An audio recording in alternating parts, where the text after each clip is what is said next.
chief of staff and said it's, quote, a time-sensitive matter because when Abolish ICE activists demand action, ICE acts. So Perry deemed that request so important that he requested his staff produce a report on Pena, then discussed the activist request on a call with ICE Director Tay Johnson.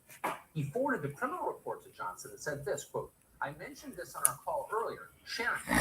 Johnson responded, quote, gents, can we grant a 14-day stay of removal on this?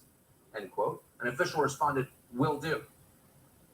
This is what they're doing as the border has descended into total chaos, a hellish scene of human suffering. Our country's being invaded by the rest of the world, not just Mexico, not just Latin America, the whole world. And they're worried about how they can keep a felon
Sometimes it can be hard to find. Rockado's got the parts for whatever you drive. If you only work truck, you just save some big bucks. All the parts you love.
Trev.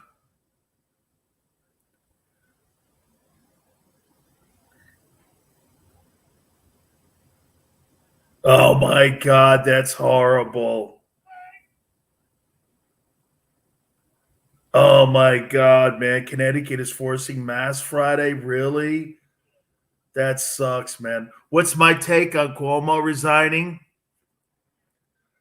No, this guy's asking me here. I'm telling him I'm going to go. He's saving his political career, what he did today.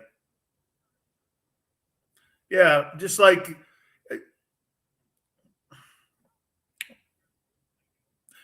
but no one cares about that in the media.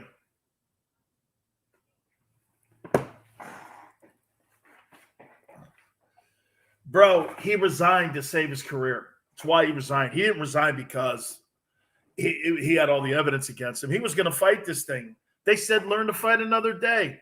They'll let this thing run out. And who? Elliot Weissman. Or what was that guy's name? Elliot Spitzer. That fucking guy, man, had more lives than a cat. Yeah, but Cuomo's more powerful than that guy. Telling you, watch. Yeah, man, he's going to go to some rehab or something. Rehab for chicks and shit. He'll do his penance and he'll be some. Hey, how about this, though? All you got to do is lie. You don't have to be honest when you're a politician. Yeah, okay. That's right. You know what? You know what's funny, Chris? Hey, Chris, you know what's crazy? Is that we ask more from our teachers to teach our kids than we do our politicians to lead us. That's right. It's the stupid circle.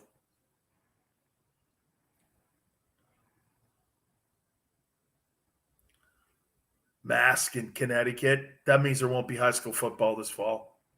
Yep. Don't fuck that up. How about Biden today? Still saying he did a really good job with things. Man, I'm like, dude, just distance yourself from the guy. Kick him to the curb, man.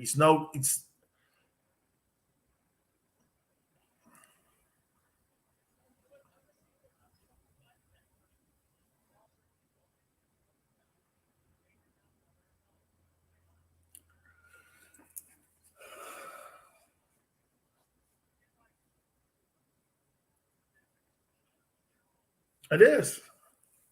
It is. China did this. And hold on. The Chinese government did this. Because, if you say Chinese, people will automatically assume you think you're throwing shade on the people that are from that country, and you're not. Yeah. The government of Iran, exactly. Really, the people that live in Iran that can't fight for themselves. They get mustard gassed by their own government.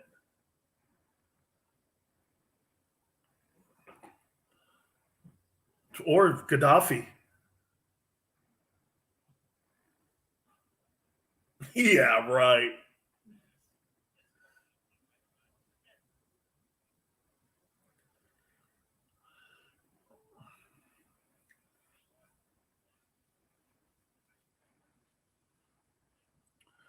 Let me ask you something. Do the pharmaceutical companies, what political party do they back more? Do they back Democrats or do they back Republicans? See Republicans, don't they want to lower cost on no, I'm just asking. Somebody's got to be a yin and a yang in this.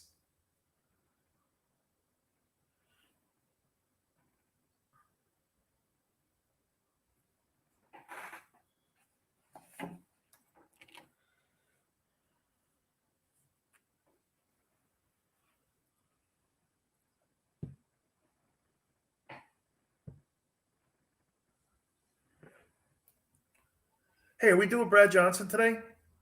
Okay, good. Okay.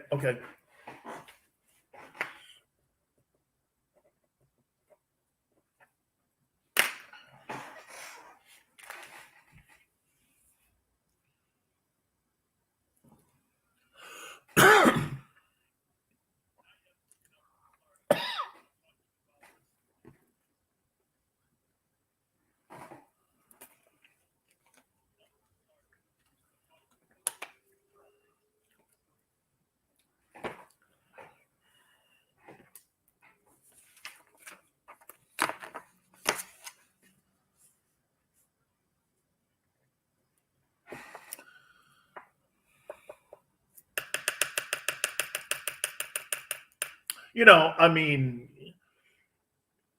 because you know how to handle like what's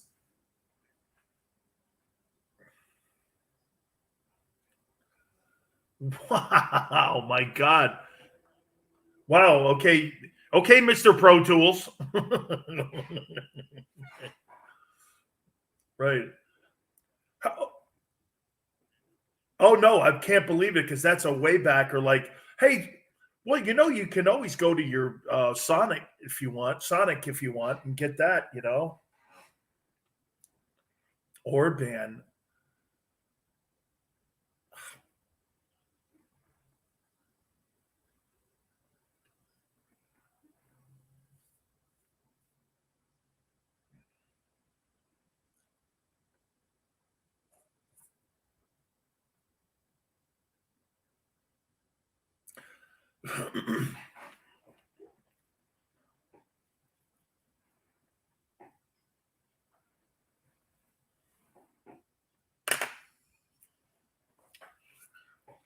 Good evening, America. Dan Sileo, USA Radio. How the heck are you doing tonight?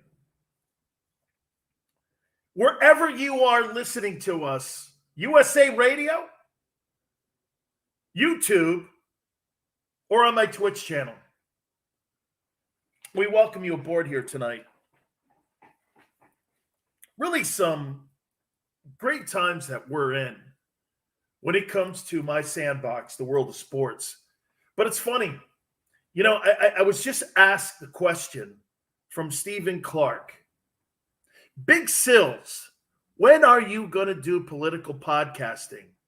You're a good commentator on politics and news. Stephen, I do it every night because sports and politics have collided. They have collided.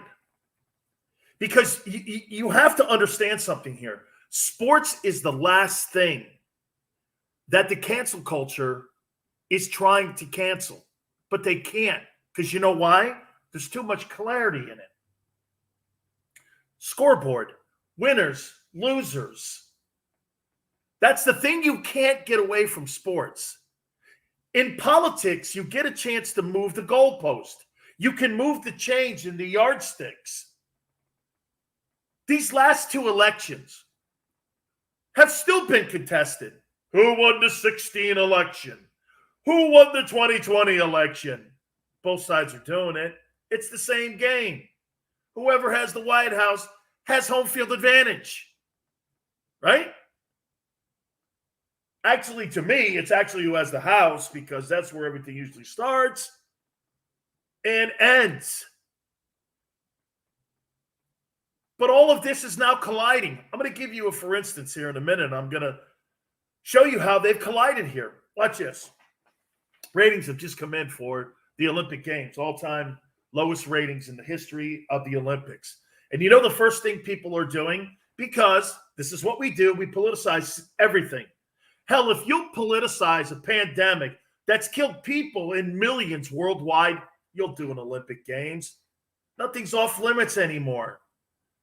There's no, back in the day, there used to be, I'm not really going to go there. I'm going to leave people's families kind of out of this. But then we saw when President Trump's kid, Barron and all them, you guys were attacking him on the internet. Very uncool. They're out of the game. They're not even in it. What do they have to do with it? They have nothing to do with it. But it's easy target stuff. And that's what we're doing now. It's easy target. There's no limits on how low we'll go nowadays in the media to make a point, to get a click. You see it all the time. By the way, no network is immune to this. Fox, CNN, MSNBC, all of them. Now you have sports networks that are making political suggestions. It's funny. When you hear the news channels, they're not making political suggestions. They're giving you a narrative. Sports channels are giving you suggestions. ESPN was pimping the whole vote, mail in your vote. Okay, that was anti-Republican. That's why they lost half their audience a year ago when it came to the television ratings. Some would say this, the ratings don't matter any longer because as long as you're selling and as long as your ads are filling up commercial stop sets, you're winning. Because nowadays, look, we get our intel differently today, don't we? Streaming, the little clips we get on Twitter or on Google. You could Google anything. You don't have to sit around and watch a 4-hour baseball game. Sports like that are getting hammered. Because you know why? Why do you think baseball's getting hammered when it comes to, fans and their lack of interest in baseball? Because there's no clock. That thing could go on forever. Baseball has no clock and nobody has that kind. It's like playing golf. You think people really have disposable time for 18 holes to spend 5 hours a day on there? Nobody does that anymore. I don't do it. And I used to play all the time. Nobody has 5 hours to sit around and hit a white golf ball for all that time and waste your entire day. People are productive today. People have to do numerous things to put money in your bank account. So I mentioned the Olympics. Here, all-time ratings down. You truly think it's because of the woke? And you know what? I didn't really see very many protesters during the Olympics. I didn't see a lot of that. And quite frankly, I wasn't looking for it. Personally, why the ratings were down, different time zone. And get this, the city of Tokyo didn't want to have anything to do with the Olympic Games because of the spike in the COVID-19 cases that were going on in Tokyo. So you didn't get a chance to see the city like we did with Rio. We didn't get a chance to see the great city of Athens like we did with Athens or Barcelona. Those were beautiful settings. Guys were diving off the 10-meter board, going into the pool with the sunset in the background at Barcelona or Athens. You had the Parthenon in the background. It looked like a prison yard at the Olympics. Nobody's in the stands. It was dull. What did you expect? It was a massive turnoff. Now, look, for me, I like the Olympics. I like the nationalism. I like the fact that we did exceptionally well when it came to the medal count. But again, I'm a hardcore sports fan. But if you're just a dude or a woman watching that, you're going to go like this. This is really boring. I don't really care about pickleball. I don't really care about some of these dumb events. And on top of that, most of this stuff is pre-produced. You can go on Twitter and you can get the results of an event that maybe you had interest in, and you're kind of killing the buzz. Back in the day when Jim McKay and ABC were covering the Olympic Games, they covered that baby live, no matter if it was in Munich or if it was anywhere else in the world. Mexico City, they didn't care if it was in Munich or Montreal. They did it live, and they gave you the live events. There's something to be said about that. That drama has completely been taken away. And the storylines that came out of the Olympics, the Simone Biles story was not a very good one. Because then you had people talking about mental health and at the same time quitting. And whatever you want to dissect it and however you want to package that story up, it had both of it. So was that really a great story? I don't know. That didn't really interest me. Somebody talking to me about mental health in a time of a pandemic, and you're over in Tokyo and you're competing and you don't want to because you decided at that moment you didn't want to do it. Okay, that's up to you. That's your call. Okay, but I didn't think that was a great story, so it didn't interest me.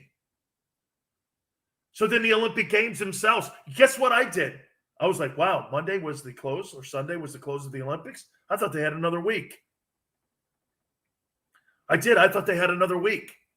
It's like, oh, okay, it's over. So the Olympic Games, with the ratings, it had nothing to do with people protesting. How many protesters did you actually see? I don't know if I saw one. But there's no doubt the politics around the games. I mean, look, NBC, they made $1 billion still, even though the ratings were down. Look, the business of Olympic coverage is different today. I don't like how NBC packages it up and hands it to you and says, here, watch this. Even though I know the result. But you know what they say? Why? You know the result of the movie Titanic. You know many of the stories that we put out there in Hollywood. You know the ending. You know the story. This is more about production. Not really. You can't produce sports. That's what the networks like NBC are missing. You can't produce human drama. You can't produce hardship, desire, wanting to win. You can't produce that. It's generically done in front of you. And when you try to produce it, it comes off phony. The Olympic Games came off phony. They came off phony. And you know why they came off phony? Because the drama was pre-produced. Nobody digs that. I don't. It's like having the suit. You know, back in the day when the Indianapolis 500 used to be taped and they would play it back to you. I didn't know that until I was older. I didn't know that was old until I was older. It was because when the guys got killed, like on the track, they didn't want to obviously show that because kids were watching that 4th of July weekend. Nobody wanted to watch it. You know, I mean, nobody wanted to put that on the television, a guy being killed on TV, 4th of July weekend. But that thing was taped. But we didn't know the outcome because there was no social media back when McKay was doing the race. So politics hit the Olympics. And you know what? Social media has destroyed that too. Social media now by the way, if you don't want to know who the winner of the balance beam is, don't read this tweet. Okay. Boy, imagine telling me, hey, I've got the score of the Super Bowl, but hey, if you want to look away, don't worry about it, you know, because I know you'll enjoy the game. I watched the game for one reason. Winners and losers, they're trying to take that away from you. Winners and losers. People today, our cream puff society hates the term winners and losers. They hate that. They'd like to give a ribbon out for participation to everybody that participates. It's the softness of America. It's what some people desire. Here's a participation medal where you can throw that in the trash. You know, my daughter, she got a 10th place ribbon once. She looked over at me. She goes, watch this, Dad. She threw it in the trash can. I looked over at her and I went, that's awesome. She goes, what would you have done with it? I said, the same thing you just did. Don't give me a 10th place ribbon. What, just because I participated in it? Screw that. I'm here to get one of the top 3 spots. I want to be on I told her, get to the podium. You win. She's like, even if it's not first? Absolutely. Because if somebody's voting or there's a referee and they're voting on your sport, it's politics involved in that too. Get to the podium. You win. Get to the podium. Well, I finished. No, nobody really knows if you finished third. There could have been somebody in that place that was on the take. You don't know that. Judges in Olympics and anything, okay? Everything's rigged when it's in that way. But when you're in a football game, that's why 60 minutes. Let's go play it, man. Now, do you get home cooking with some referees and what have you? Sure you do. Go play at Notre Dame. I'll show you exactly how you get home cooking. Don't ever leave a game. Hey, Jimmy Johnson told you that after the Cleveland Gary fumble. Don't ever leave a game up to the referees in South Bend. You won't ever win. You're never going to win. And someone would go, well, it was touchdown Jesus, Dan. Really? I got in so much trouble one year, man. We beat them 45-10 up there, and I said, looks like touchdown Jesus took a knee today. Holy cow, did I get hammered for that? Hey, touchdown Jesus took a knee today. What happened to Notre Dame? What happened to Notre Dame? All right, man. Hey, Baker Mayfield, the quarterback of the Browns, has the Browns right where he has them and why he needs them. I'll explain. Keep it around the Sileo show.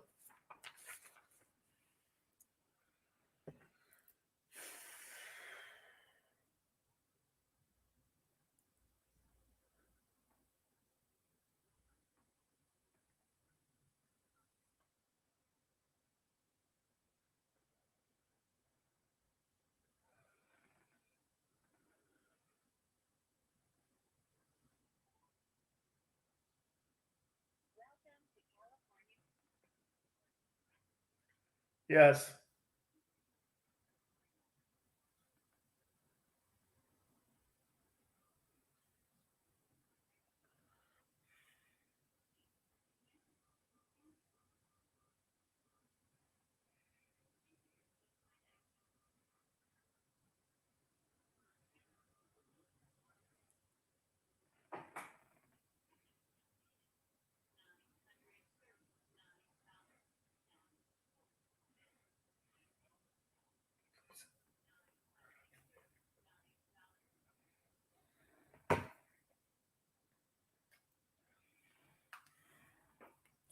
All right, Junior.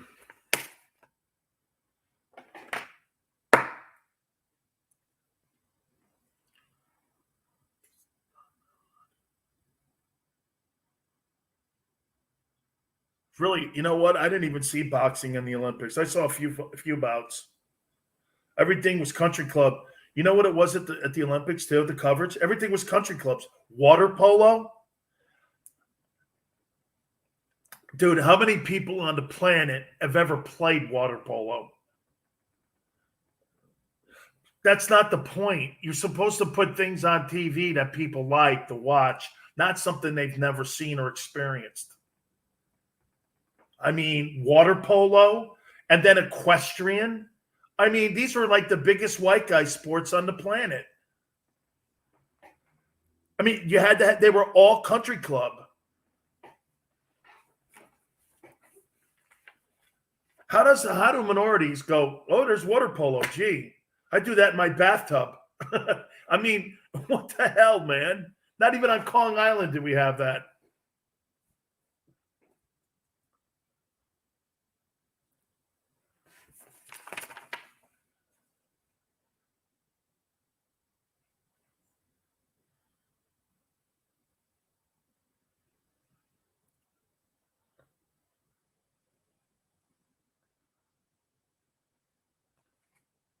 What about it? Yeah.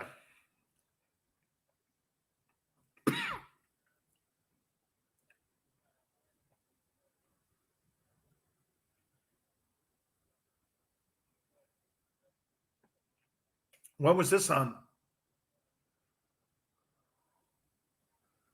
Oh, okay, good. I'm glad because I didn't see it. Like where I couldn't find it. So we have one network on Skull Island. Channel Bingo.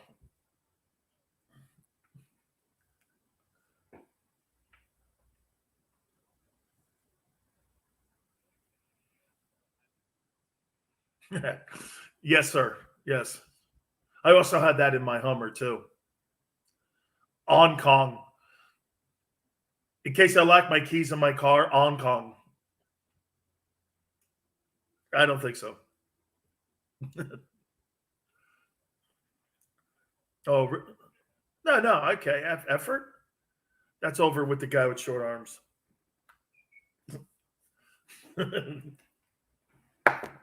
Gotcha, brother.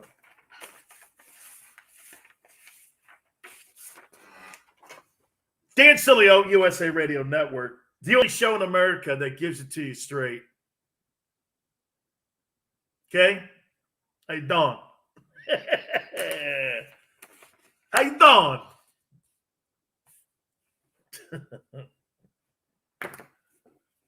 Let me show you something here on how you can get people by the onions when you're trying to get a raise, or you're trying to get a contract, or you're trying to get advancement in your company. Baker Mayfield is a starting quarterback for the Cleveland Browns.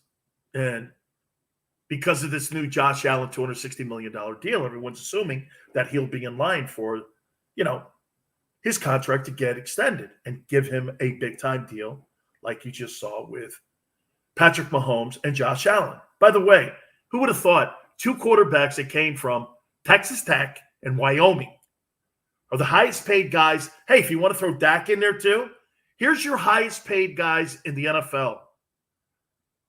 Patrick Mahomes, okay, from Texas Tech, Josh Allen from Wyoming and Dak Prescott from Mississippi State. And soon to be Lamar Jackson from Louisville. These aren't actually meccas for college football powerhouses. Okay? Think of that. Just, put that under your pillow and think about it as you sleep tonight. The NFL now, you don't have to be at one of these gigantic powers to find your guy. You just have to find the guy. I mean, Deshaun Watson went to Clemson. Get it. Here, let me get to the point here, what I'm making with Baker Mayfield. You know why Mayfield will get a contract extension? They're going to extend him. You know why they're going to extend him? They've had 30 years of failure at quarterback. They actually have a guy who's winning games. Look, I think he's immature. I think he's a high school cheerleader. I think he still has to work on maturity. But they've got the perfect team for him. The only way he fails, if he wants to fail, and his ego gets in the way. You got 2 running backs that gained 1,000 yards last year. Or I think they did, or they can this year, that's for sure. Kareem Hunt and Nick Chubb. You got Jarvis Landry and Odell Beckham as your wideouts. You got a defense that's got Myles Garrett on Jadeveon Clowney on the other side. I don't know about you. If Kevin Stefanski continue to call plays, the head coach of the Browns, this kid's got it made. He'll get a $230 million deal. He's not going to get the Josh Allen or Mahomes deal. But you know why he's going to get extended? He's getting extended because of massive failure that Cleveland's had. The Cavaliers are in ruin again. Gee, go figure. Okay? Look at the Indians. They're worried about their nickname and whatever. What do they call the Guardians? Oh, and by the way, it comes out that there's a chicks roller derby team in Cleveland that are named the Guardians. They have to work that out with them yet. They actually have a Twitter page of the rollerblade Cleveland Guardians or some crap like that. They didn't even do their homework on that.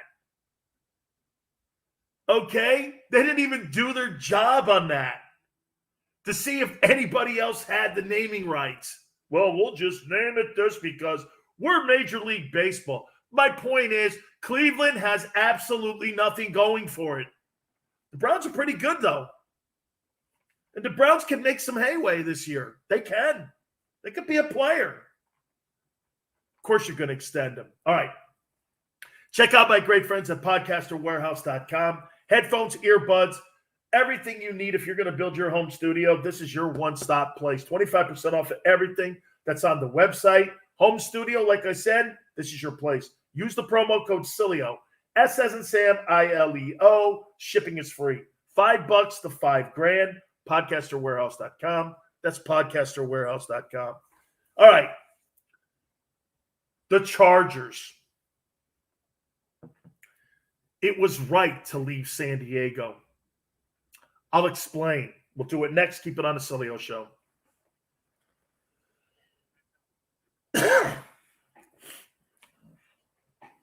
See, that's what that guy thought when he came. The one time he tried to get to Skull Island and, Yeah, and then what we did was we fought in the moat. I drowned him. Oh, wait, that was his dad. Easily. Step on his face. No.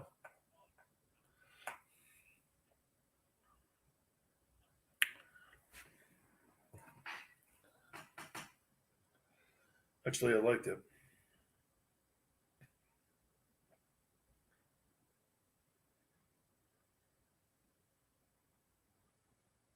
That's great for you, man.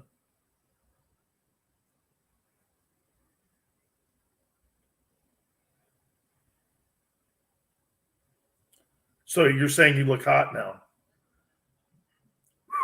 Wow.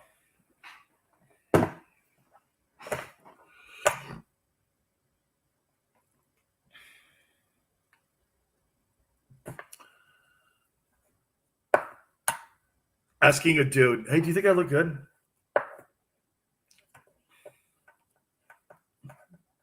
See, my daughter tries tricking me. She goes, Dad, how do you think these pants look? I go, never.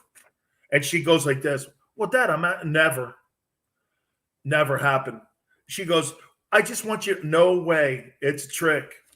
She's like, wow, you're not even going to tell me if I look good or not. I go, never happen. Because anything I say will be a failure.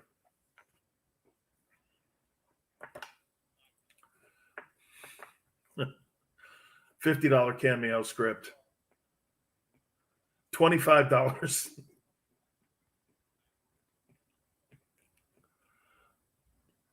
I had to up the Cameo to 50 because people were sending joke ones. So I had to up it. Oh no, people are going like this. Hey, Big Sills, you big fat piece of shit. Here, send this to Bob Smith over in Ohio. He's a friend of mine. And I'm like, I'm not doing that one either. So since I've upped it to $50, that's calmed down a little bit. Cameo's cooled down a little. Trevor, though, it's actually like Chris O just said, it's actually genius.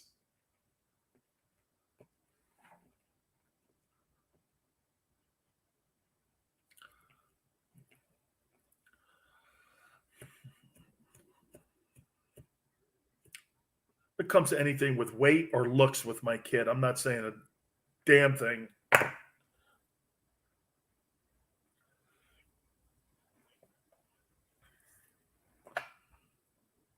Trev, you should have told me I'm friends with Fred Lynn. He lives here in Southern California. To win it, I believe, right? Do you know that in 1 year they had get this, Fred Lynn was one of the only people ever to do this, ready? Win the Rookie of the Year award and the MVP in the same year and the batting title. Get this, guess who finished third that year? Jim Rice. Jim Rice was a hell of a ball player.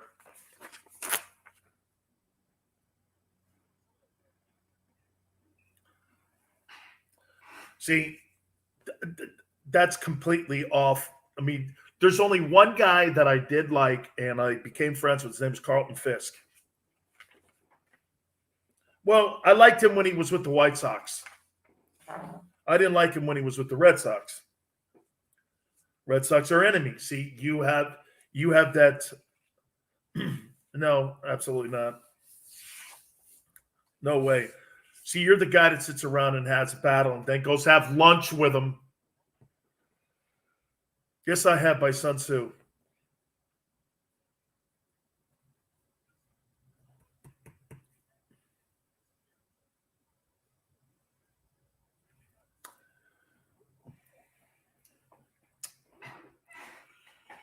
Do you know what respect is to me? Is showing up and battling you. That's my respect for you.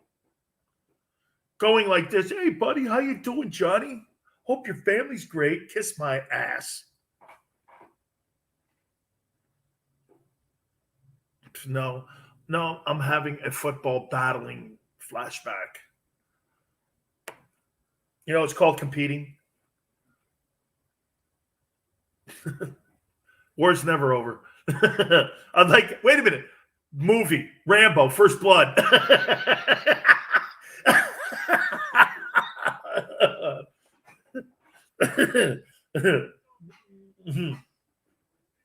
It's never over.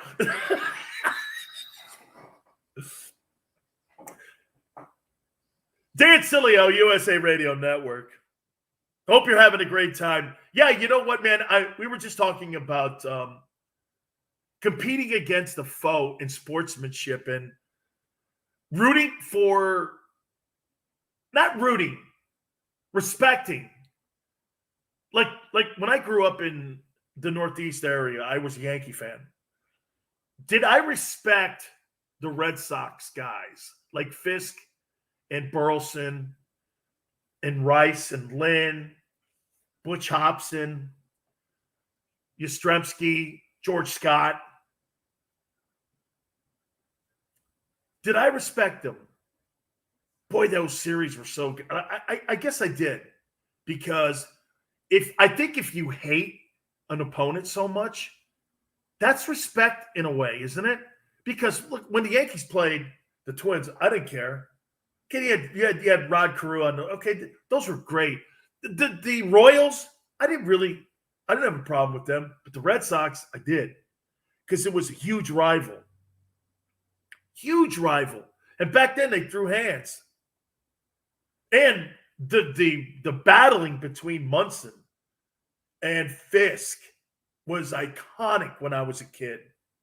It's funny, I was told a story by Carlton Fisk. Carlton told me this story when I was doing radio in Tampa, and he lives in the Sarasota area too. You know what he told me? He goes, I got to tell you the story. You're probably not gonna believe this, but the day Munson was killed in that plane crash, Carlton gets back from the game, and everybody had known, and he was on the phone. His wife was on the phone, and he was talking to Thurman Munson's wife after the plane went down, and Carlton Fisk's wife hands Carlton the phone. He just gets home from Fenway. He's like, holy crap. And he talked to Munson's wife, and he goes, we were friends. We were rivals, but he's telling me the story. I'm like, holy crap. What a story, man. Here's, was her name Debbie Munson, something like that? Deborah Munson, something like that. Hands the phone to Carlton. You respect your opponents. It's funny, before I get into this Charger story here, I've been talking these last couple of days about Florida State, Miami. And it's been brought up because of the passing of Coach Bowden on Sunday. By the way, Brad Johnson's going to join us at hour number 2. Okay. He played for Coach Bowden. He also won a Super Bowl ring with the Buccaneers. Diane Munson, her name was. And wow, what a rivalry. What a rivalry. And we've been talking these last couple of days about that rivalry with Miami and Florida State. And I respected every one of those guys at that rivalry. I really did.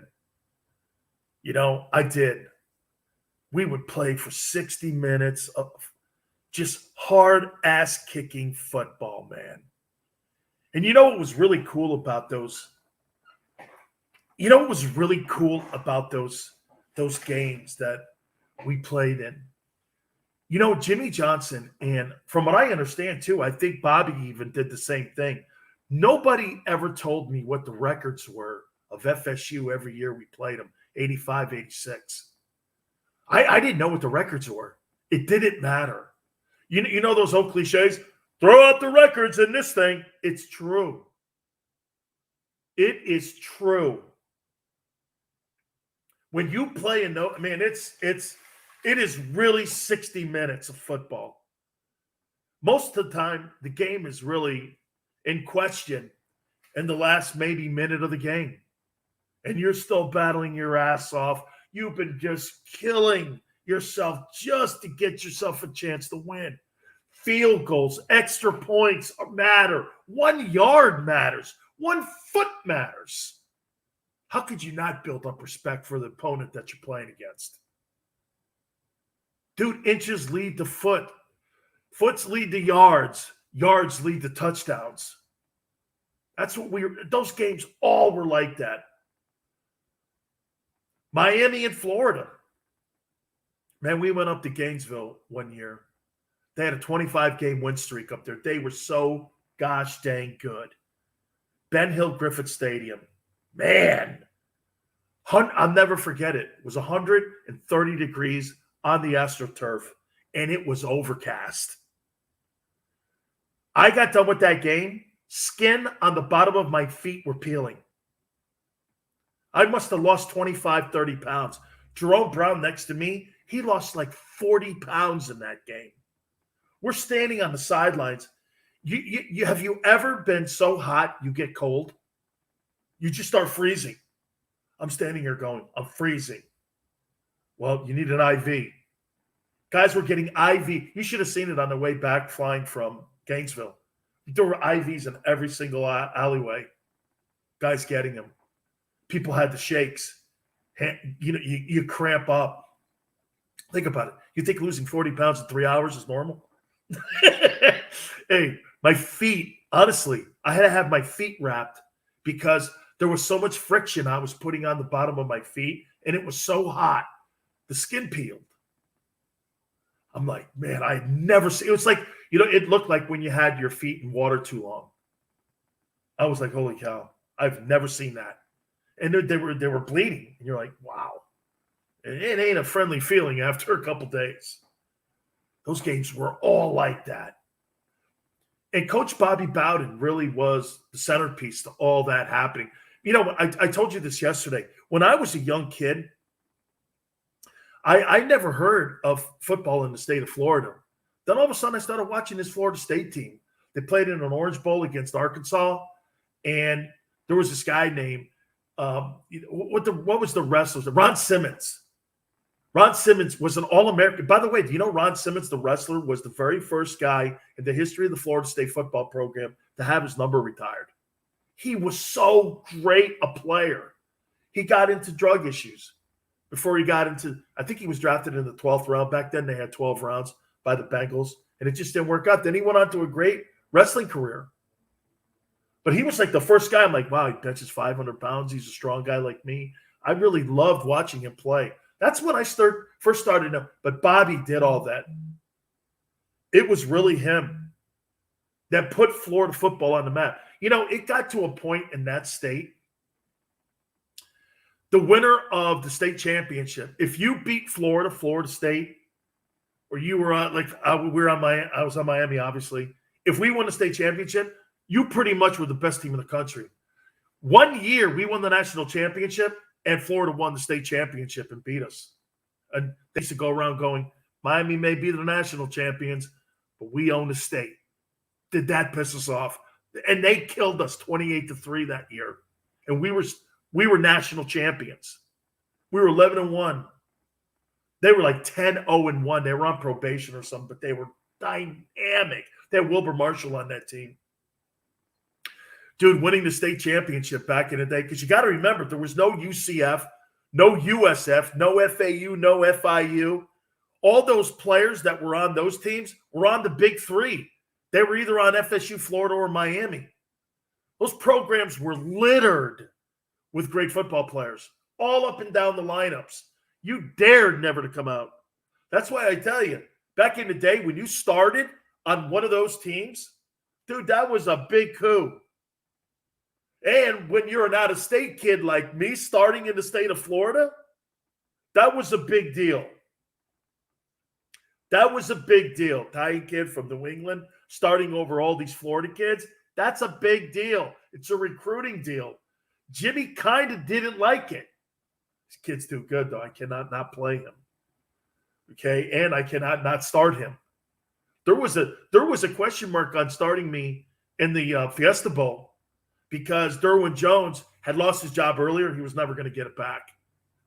And they were thinking, because there was two guys on the Northeastern high school football team that they wanted, they were going to start him. I looked at them and go, you start them, man, I won't play. I said something like that. And you go, you're right. I remember, man, I got really upset with Butch and Dave because hey, there's a recruit. I'm like, are you kidding me? I earned this thing. I'm an All-American. What are you, crazy? Hey, politics. It exists everywhere. Let me take you to a story now. So there's been a rush on season tickets for Chargers games this year. The Chargers. How many years have they now been in Los Angeles? 4? I know they had to play up in Carson, California, and they played at the Galaxy Stadium, right? And they were there for a couple of years. There was like 22,000 fans. They couldn't even fill that thing. There was never, since 17 was the first year, okay, that they left San Diego. I got to tell you, man, I worked at this station called the Mighty 1090. And I was proud of the fact that, we did morning drive, same thing at Wolfman Jack. You probably never heard of the guy, but he was a legendary broadcaster back in the day. And we did really well on that station, really well. And it came to a point where, get this, it came to a point where All of a sudden, finally, the Chargers had said this: either you give us a stadium or we're moving. And you know what? You want to hear what I said? And I know that, you know what? Maybe this is why people always have a problem with me.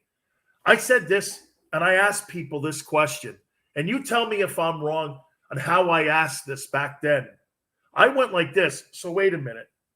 You're telling me I can move my business from the 17th biggest city in America, San Diego,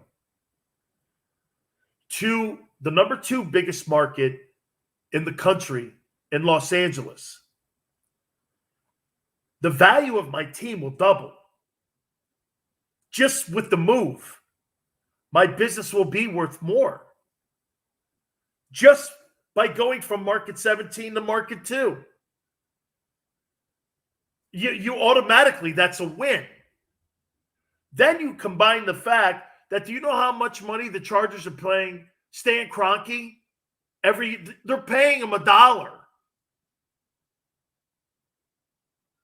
But they get the majority of the concessions and all this and that.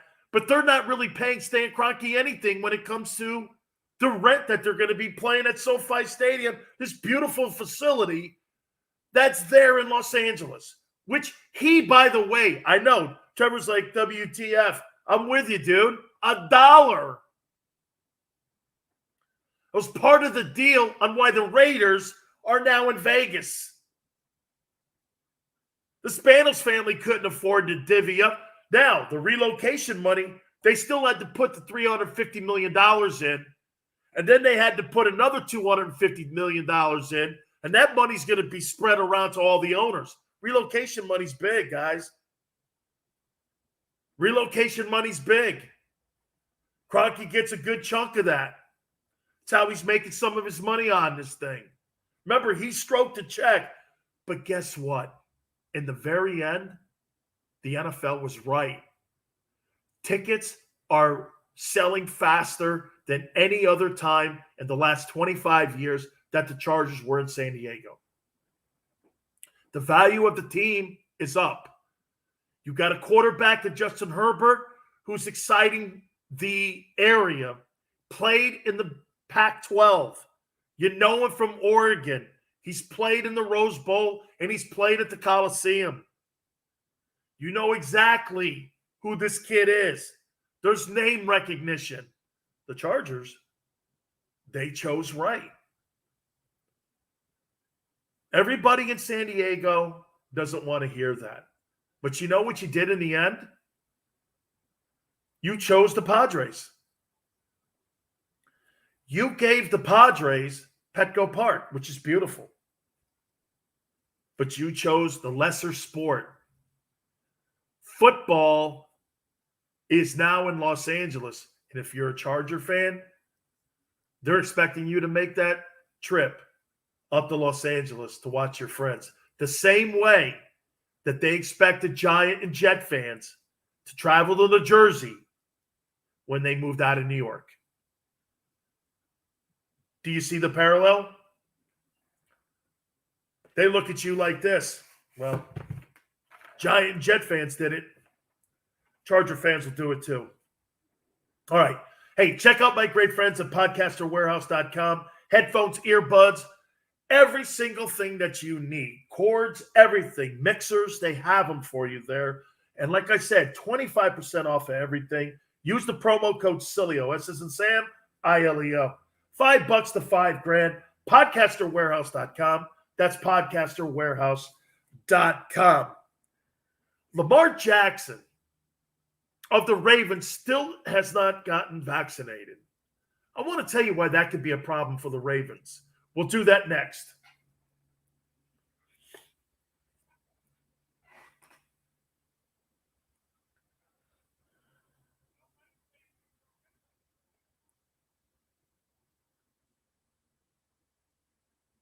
Oh, God.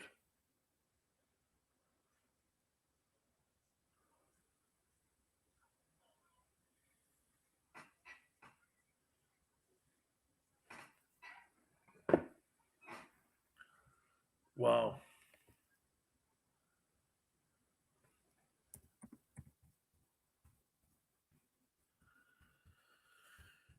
all good, Goober.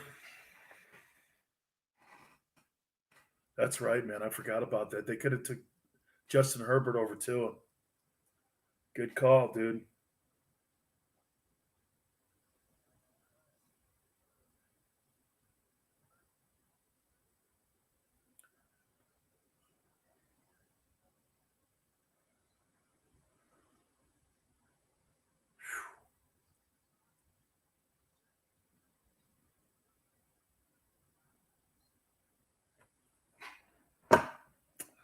Thanks for asking, brother. Good, man.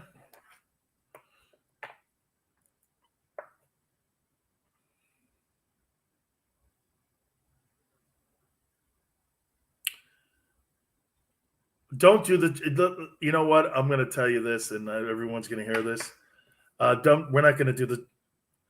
No, I'll tell you now. We're not going to do Charlie Ward because when we a little bit slow today.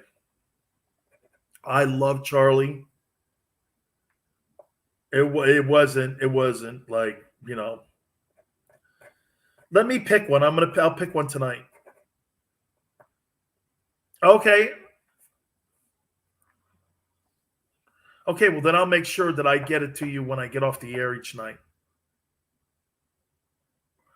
I don't know yet. I want to see.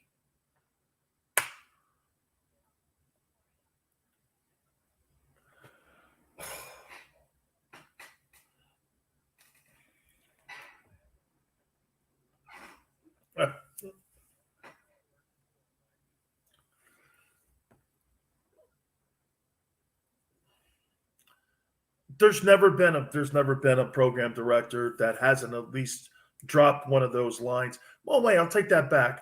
My 1090 guy, Mike Shepard, was the best one I've ever had. He's a great PD.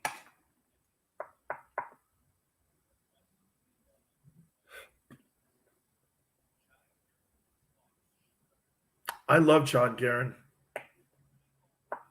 John turned in to be a market manager, if I'm not mistaken. He was really he's one of the old J-Corps guys. That's right. See, then he went to CBS. That's right.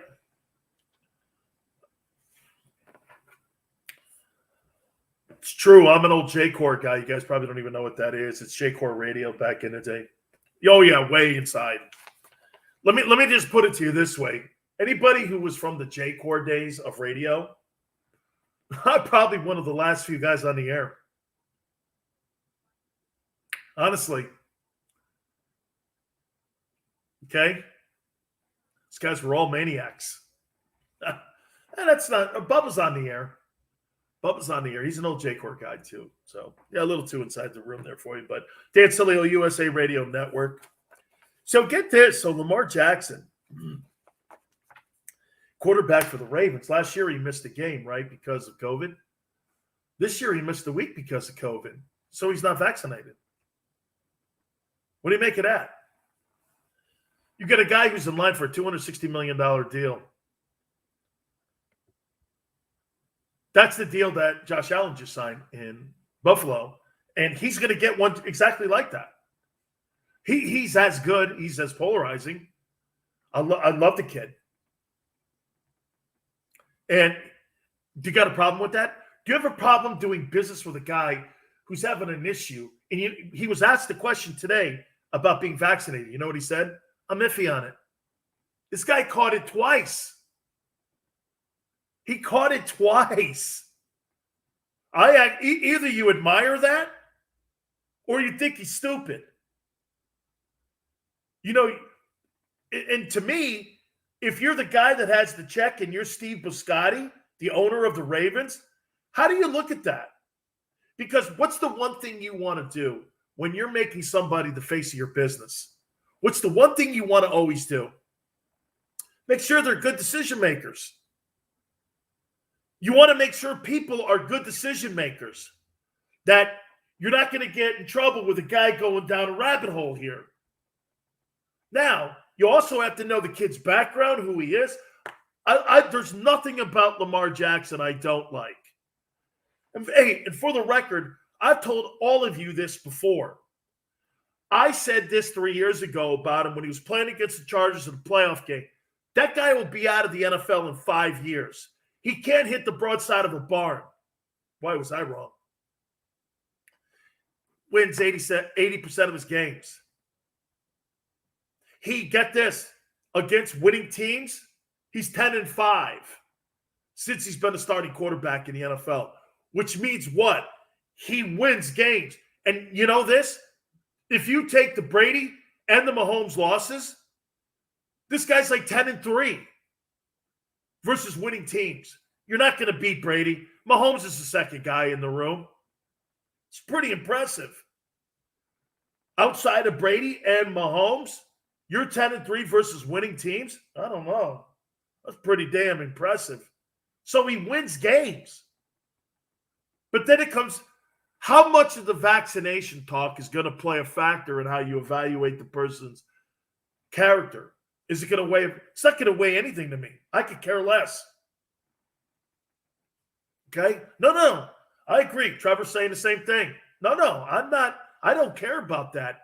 Because when I start caring about that as an owner, I'm over my rails.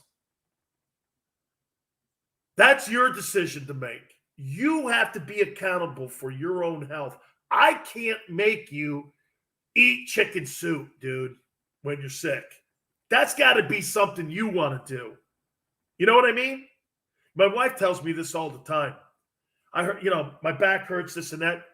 Go to a doctor. Go see a foot specialist. But we won't because we're men. Women take care of themselves 10 times better than men. We all know this. So, yeah.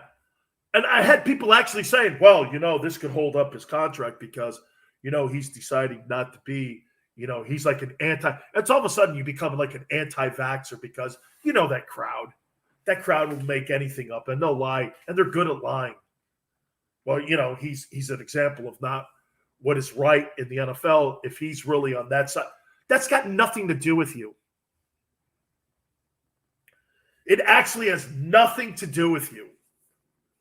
Nor the business that you and I are going to potentially strike together. And get this, we're talking about $250 million. I sound like Dr. Evil.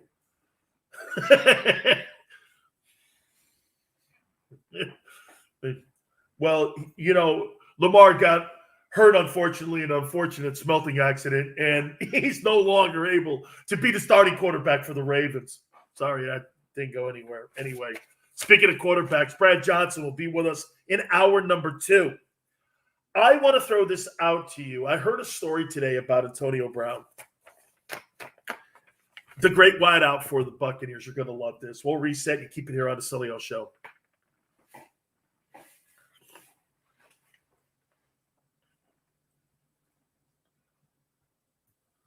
All right, I'll be right back.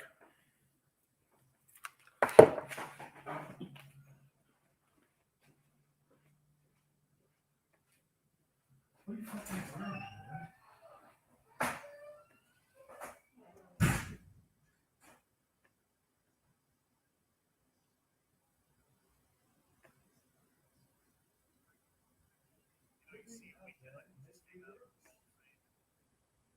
People start, talking about what's the greatest school when it comes to producing NFL talent. There's no doubt the University of Miami, USC, and to some extent Ohio State are all in that conversation.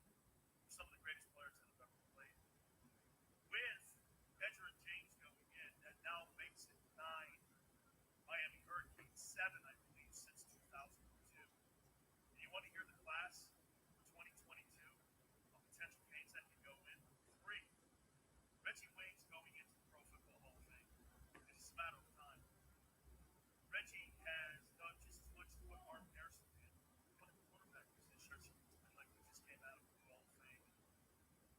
People start, talking about what school's the greatest school when it comes to producing NFL talent. There's no doubt the University of Miami, USC, and to some extent Ohio State are all in that conversation. Some of the greatest players that have ever played. With Edgerrin James going in, that now makes it 9. Miami Hurricanes 7, I believe, since 2002.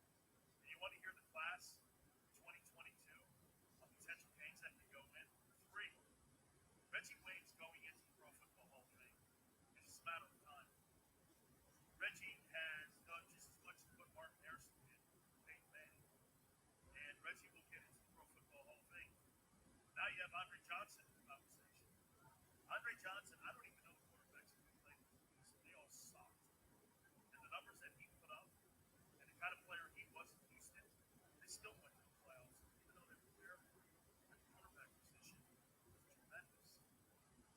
Then you got the Cleveland area. Steve, thank you so much, brother. I appreciate it. Awesome. Yeah, I appreciate it, man. Thank you. You got it, Brad Johnson, like Coach Bowden, and obviously the Super Bowl championship with the Tampa Bay Buccaneers as well.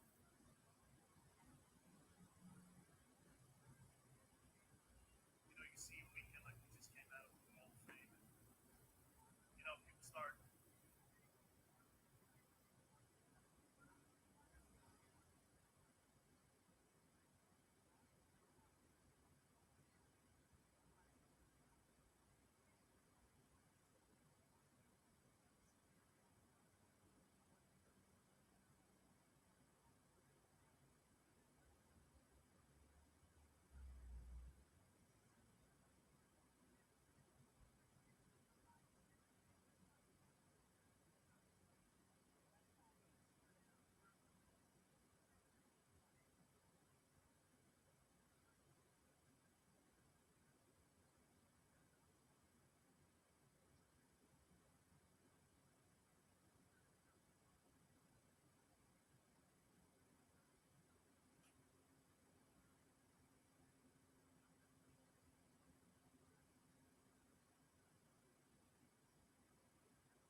Oh my God.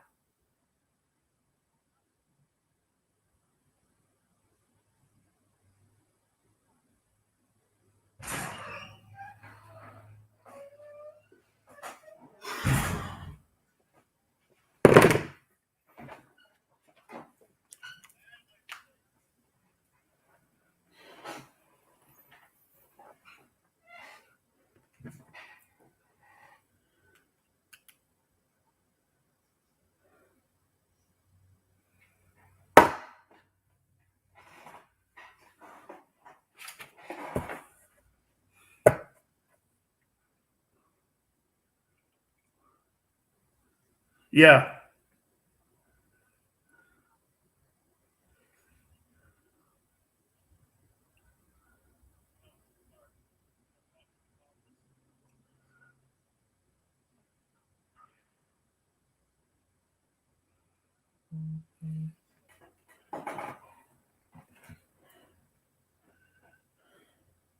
Okay.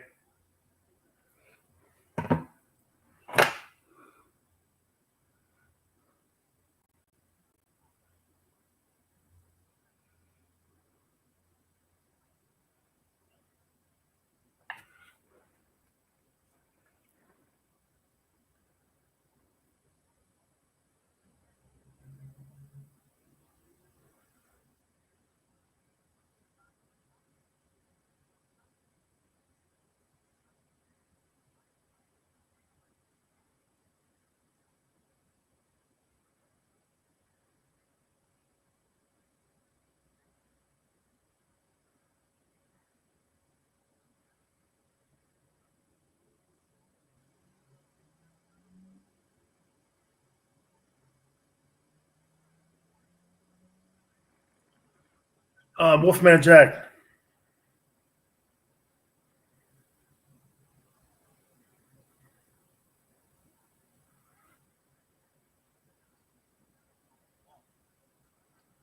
Who's that?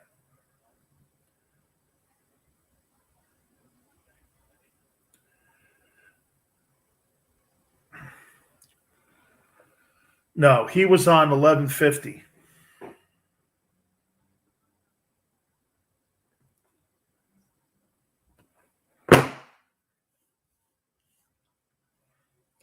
Hey, so how should I set it up? You know, we're talking about some of the legendary.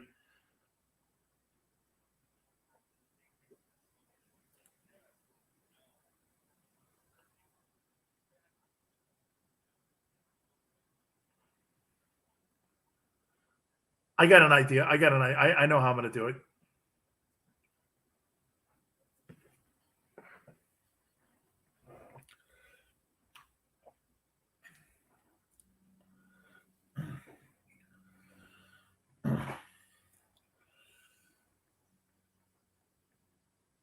Dan Sileo, USA Radio Network, welcome aboard.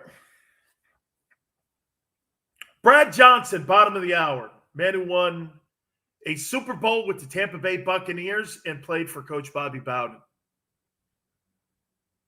You know, Coach Bowden's life has had an impact on me the last couple of days. It has.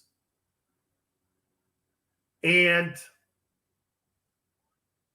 it's had an impact because, you know, there's been 2 deaths in the last 3 years that have had an impact on my life.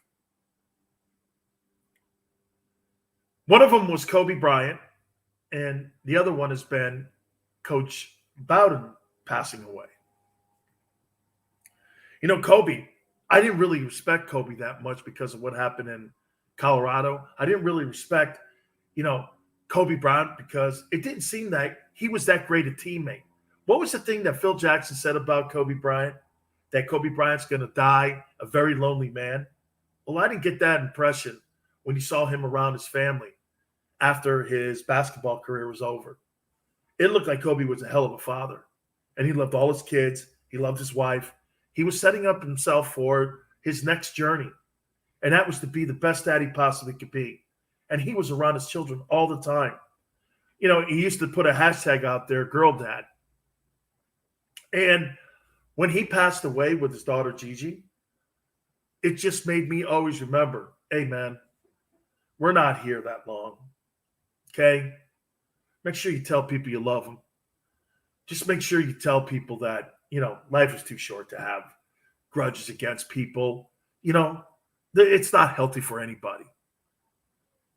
So all that being said, Coach Bowden passes away at the age of 91 on Sunday.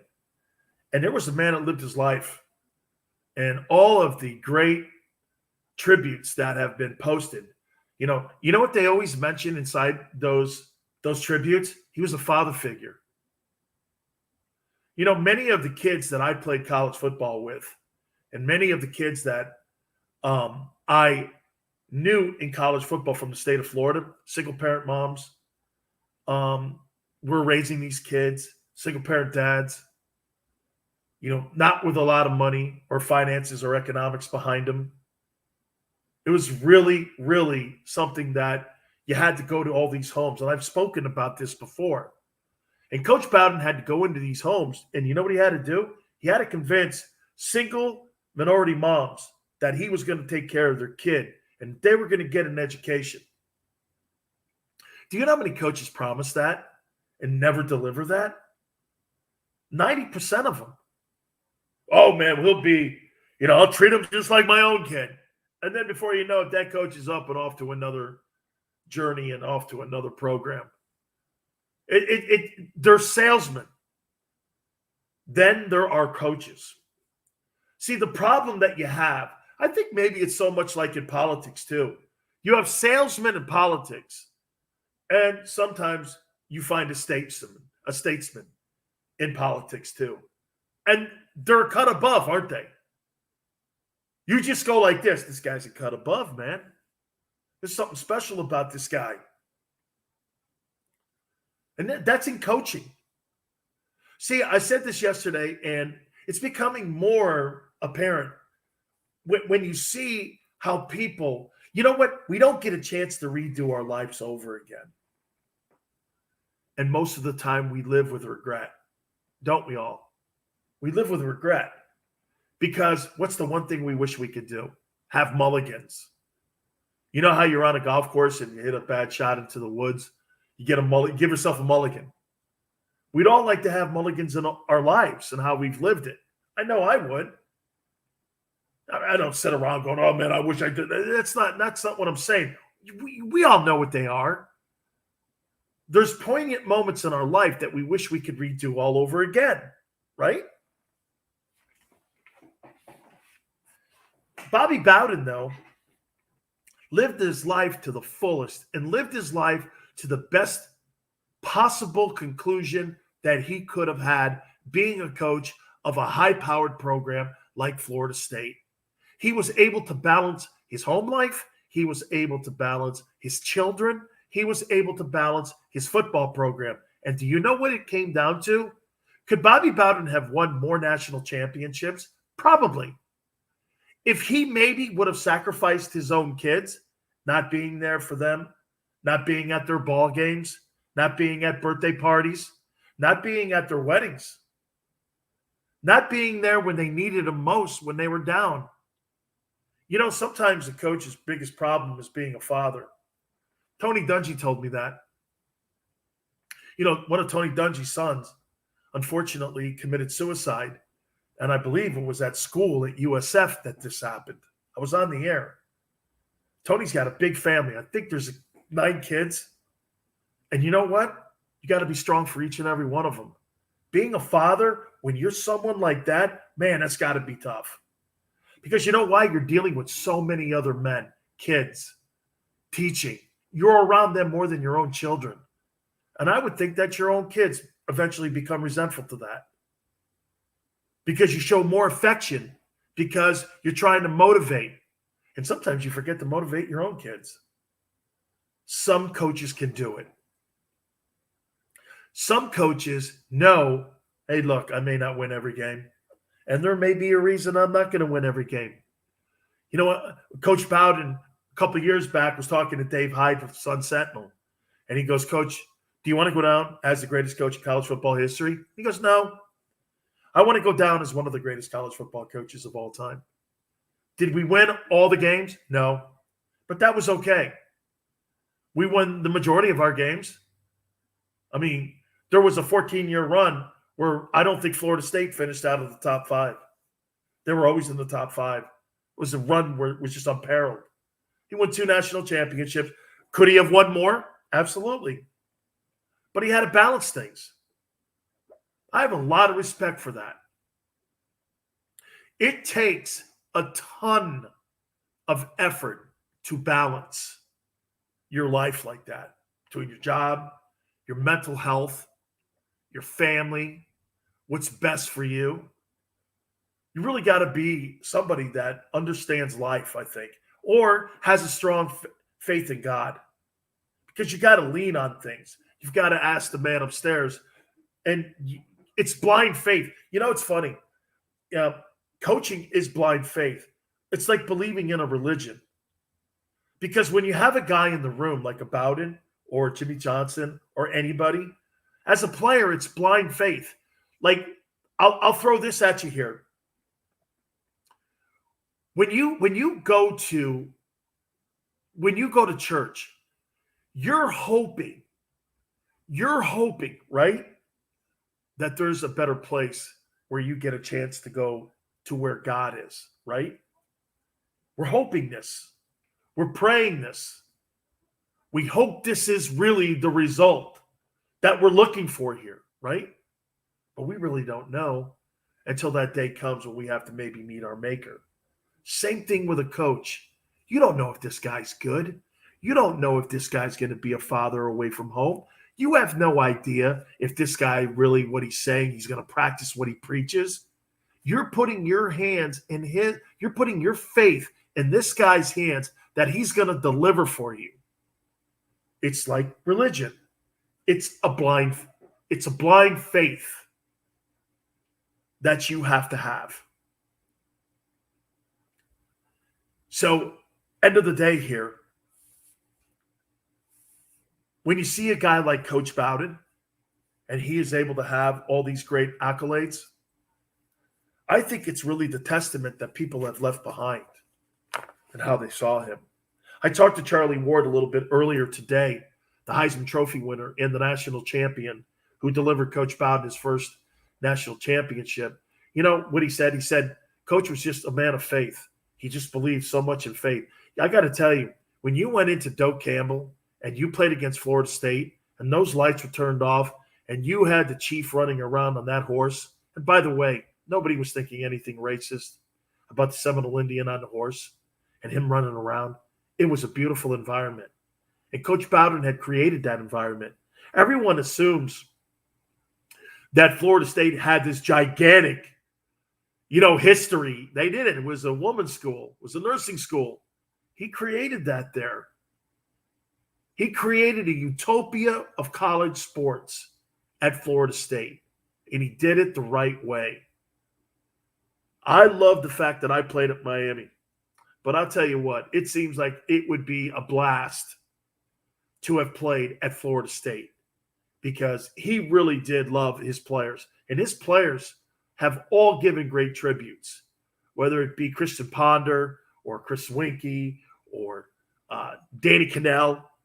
Brad Johnson, I'm sure at the bottom of the hour, we'll be talking to him, former Florida State quarterback. Now, you got to remember something about Brad. Brad really didn't have that great a career at Florida State. He was a basketball player, actually. And, he had to go to the World League, and he had to really fight his way up. I think he played in Minnesota a little bit. Then he got the Buccaneer gig. And before you know it, Brad Johnson ends up winning a Super Bowl as starting quarterback for the Buccaneers. So he really didn't have that sensational of a career at Florida State. But I guarantee you, he had a great affinity for Coach Bowden. I said this earlier today too. There is no doubt the Florida State and Miami rivalry is because of Coach Bowden. Nobody else thought that rivalry was anything. That even when I was in school, it was important because it was interstate and it was just becoming gigantic. The FSU Miami game. We won 85-86. Those were my years. And then it would go on to all-time heights. If you won that baby, you pretty much were going to win the national championship. And Coach Bowden could have canceled that game at any time. They were actually, the Board of Governors at Florida State were actually pushing him to try to cancel that because the Gators had canceled it with us, and they had to do something to slow us down. We had a winning record versus Florida. Can you imagine that? University of Miami has a winning record versus Florida and has a winning record versus Florida State. We own those two teams. We have winning records versus the Gators and versus Florida State, and most notably versus Bobby Bowden. We have winning records. Bobby would not play that game, though. He had to play that game because he thought it was in the best interest of the state of Florida. I just have really been taken by his players. And to me, that's really the testament is when people say things about you when you leave, right? And you're not here anymore. And they saying great things about you. Coach Bowden, I don't know if he was the greatest coach of all time, but I do know this. Coach Bowden's one of the greatest men of all time. And, we were talking in the last hour about respect. I think there it is, Chris, right there. He's my respect for Coach Bowden. And I'm a Hurricane. Trust me, that means something when you play against those teams. Want to hit on Tom Brady and Antonio Brown. It's a really good story coming out of Tampa. Don't forget, Brad Johnson, bottom of the hour. You keep it here on the Dan Sileo Show.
No.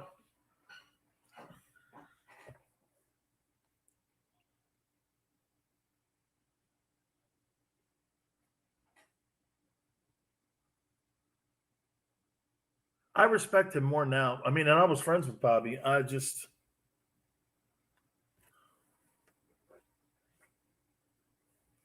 never, never. No, absolutely never. Never, never that. No.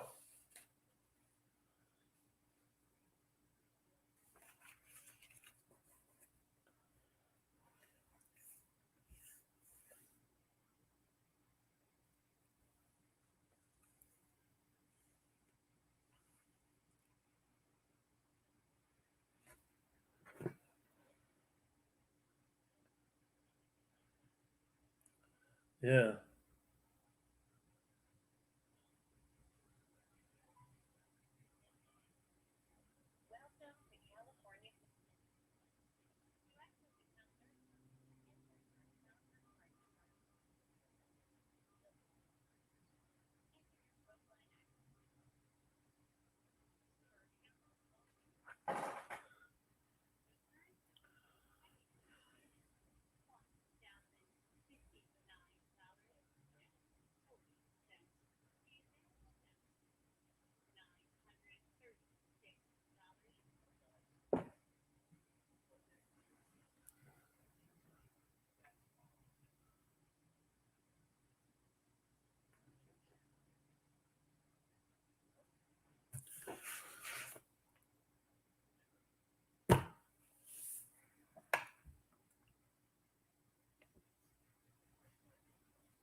Thank you.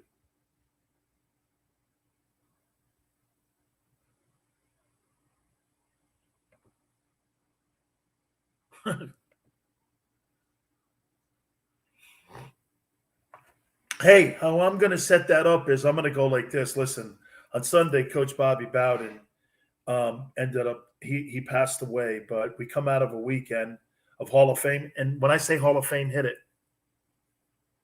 Yeah.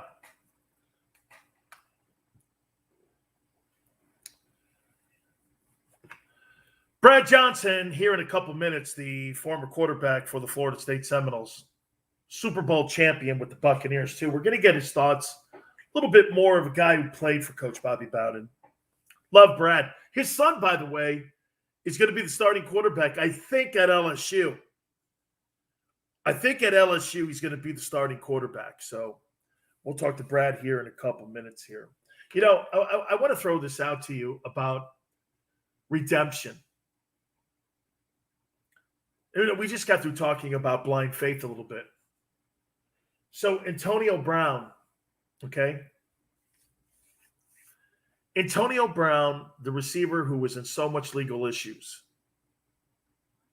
this last year and a half, injuries a year ago, and you thought his career was over. Nobody was going to touch him, as great a player as he was. You know what Bruce Arians said this morning about him? Bruce Arians goes like this. He said, man, he's in the best shape of his life. He's injury-free now. And without a doubt, man, I mean, he looks like the old AB. Let me put it to you this way. Antonio Brown is probably one of the top 3 wide receivers, 6 feet and under in the league's history. He is a special player. He was on his way to Canton, and his behavior took him out of Canton. And do you know why he's potentially on his way back on that road to Canton? Tom Brady. Let me throw this out to you here. Nobody wanted him last year. And by the way, you know what his numbers were? 458, 4 touchdowns, had about 50 catches, 45 catches. That's in 8 games.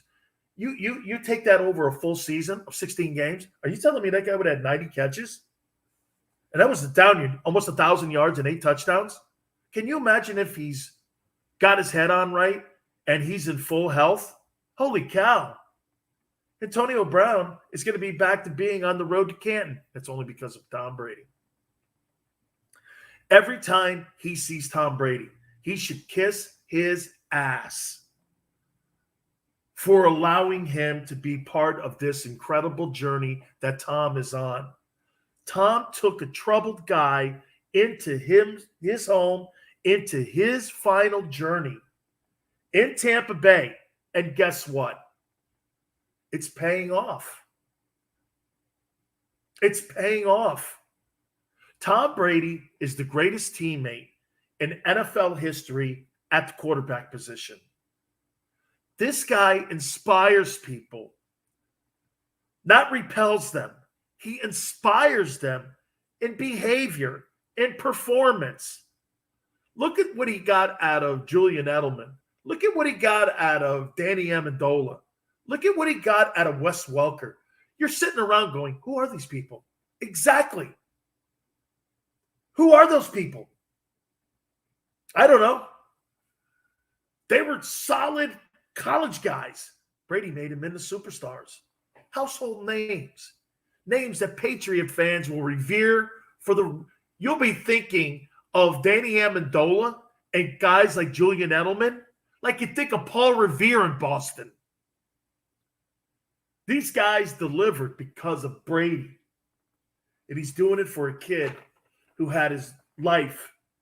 Remember, he was in a jail cell 18 months ago. Friends, do me a favor. Check out our friends at podcasterwarehouse.com. That's podcasterwarehouse.com. Headphones, earbuds. Gamers, this is your one-stop place, too. You need a microphone or a desk or anything to build that home studio. 25% off everything on the website. Use the promo code Sileo, S as in Sam, I-L-E-O. Free shipping. You heard me right. 25% off. $5 to $5,000. Podcasterwarehouse.com. That's podcasterwarehouse.com. Brad, a lot of ball games for Bobby Bowden. Played for the coach. What a Super Bowl. He's next. You keep it here on the Dan Sileo Show.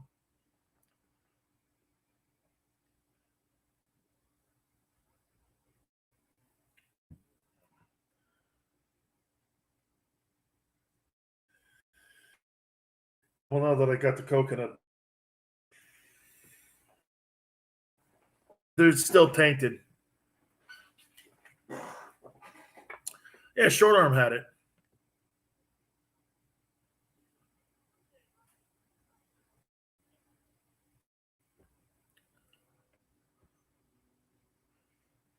Fuck him. No. You're nice to that piece of shit. What? Challenge me.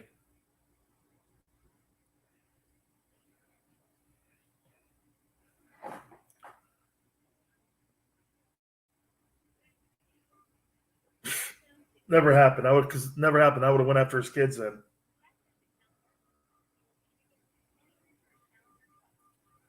I don't care what that is. I would have ripped his little arms off.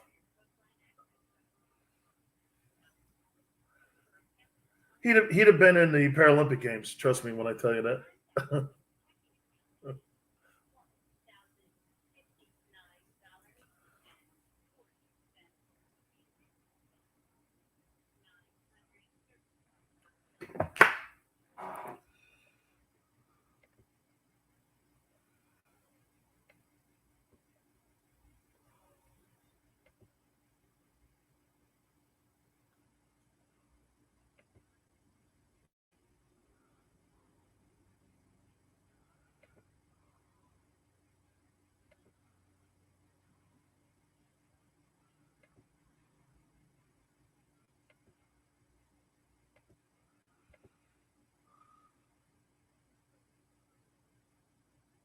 No, I'm here. I'm listening to you.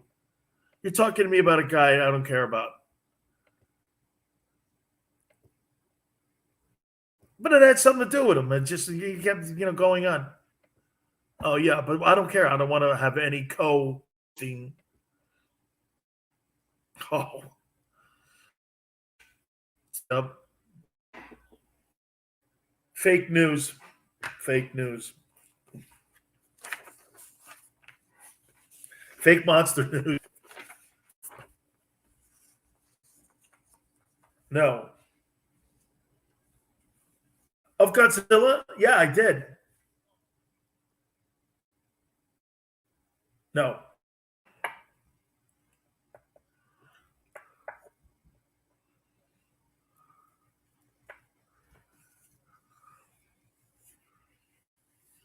Hey, I won't lie to you, man. When I was a kid, I watched Godzilla movies. Hey, when I was a kid, I watched some Godzilla movies. Yeah, I loved them. No, that was dumb. They were trying to come up with door, but man, he'd come out of that. He'd come out of like the harbor, or the one where he went into the harbor. I think that's when he supposedly died.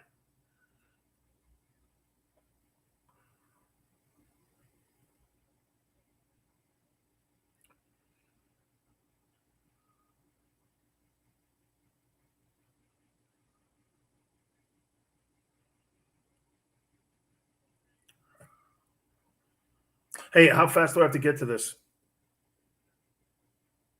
Okay.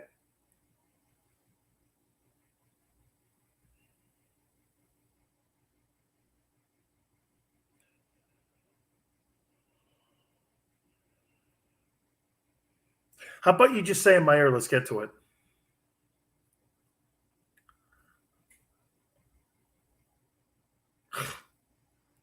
No, no, no. See, you're not the pilot. I'm the pilot. Okay. I'm the pilot here.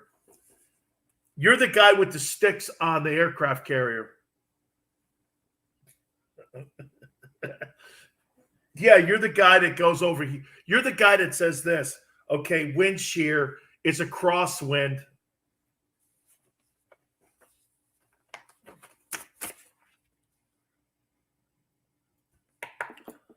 Shut up.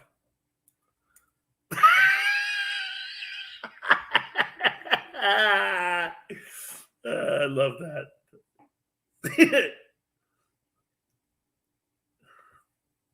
No, we're not. It's all good.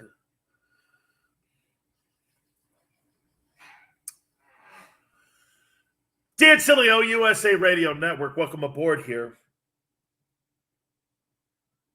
So much sports going on and so many storylines. This past weekend, with all the great stories that we saw at the Pro Football Hall of Fame, and then we hear about the death of Coach Bowden on Sunday.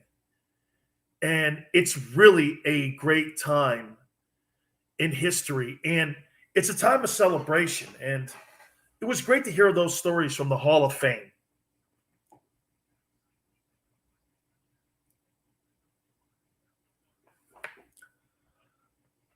Gotcha, brother.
Bank.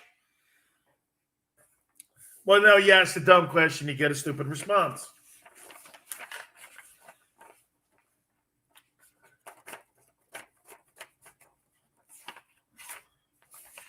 See, my friends. No. I meant that too with all love. Johnny PD again. Yeah. And the day that'll happen is the day you take my shoes off your door because there's no way you'll be able to replace those shoes.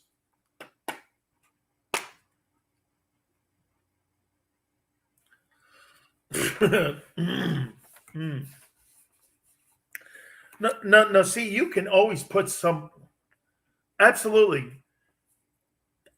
Completely. Absolutely. You can find anybody to sit in the chair. Anybody.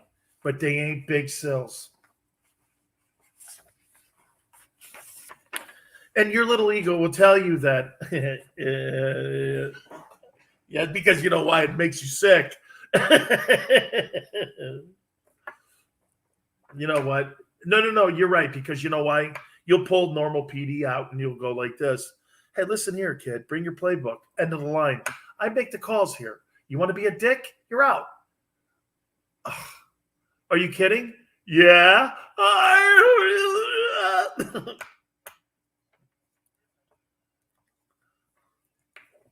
Oh, God. That's your go-to line? Here's what I'm thinking. No, ugh. How many doghouses I've been in my life? Yeah. Mr. Doghouse here, Dan Sileo, USA Radio Network.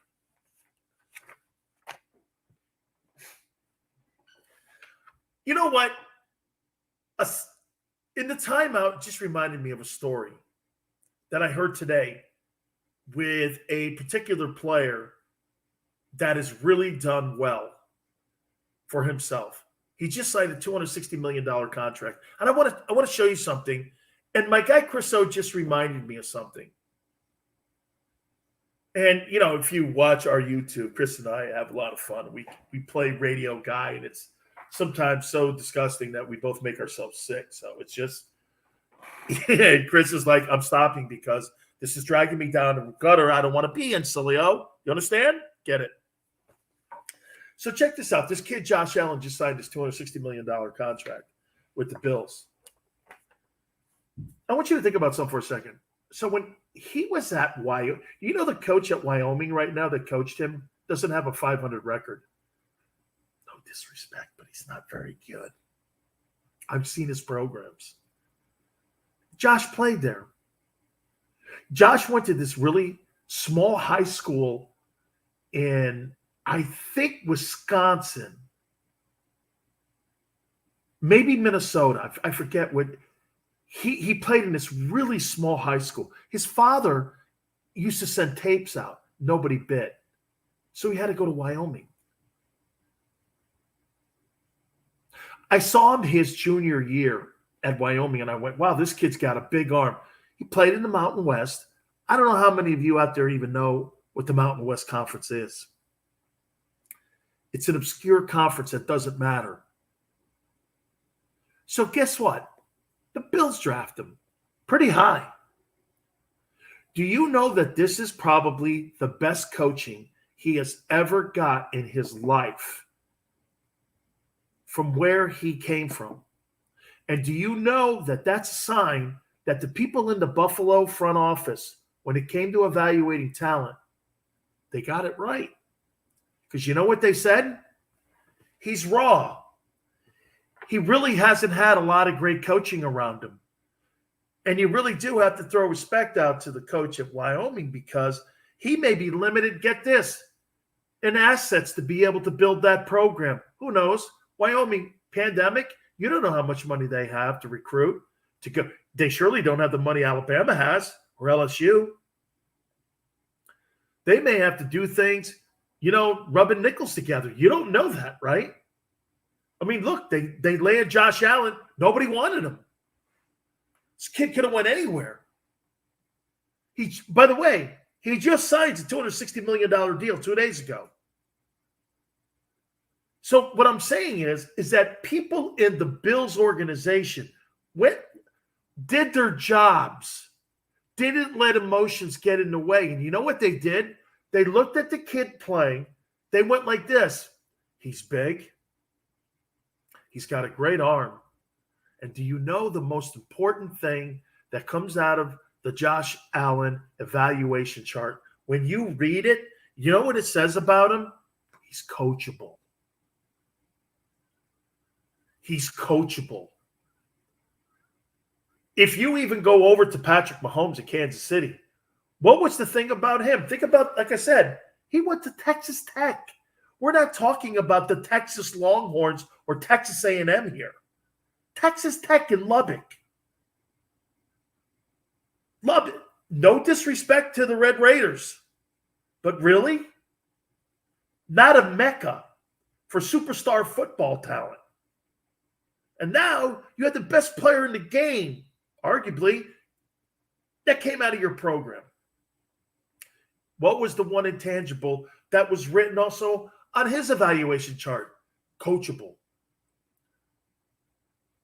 So you have the two highest paid players, actually the three highest paid players in the NFL. And here's a lesson for everyone. Watch this. Mahomes, coachable. Josh Allen, coachable. Dak Prescott, coachable. Went to Mississippi State, not a mecca of quarterbacks. What does that story tell you? Trust your heart when you see a talented player. And you know a talented player. Don't over-evaluate it. If that kid's coachable, he'll win for you. Then it's about what levels of winning. More on Coach Bowden, NFL news. We'll reset and keep it right here on the Dan Sileo Show.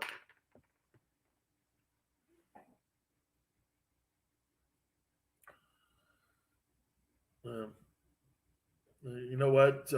What time is that meeting? Oh, really? No, get this. Make sure you do me a favor. Send me an email. It's later.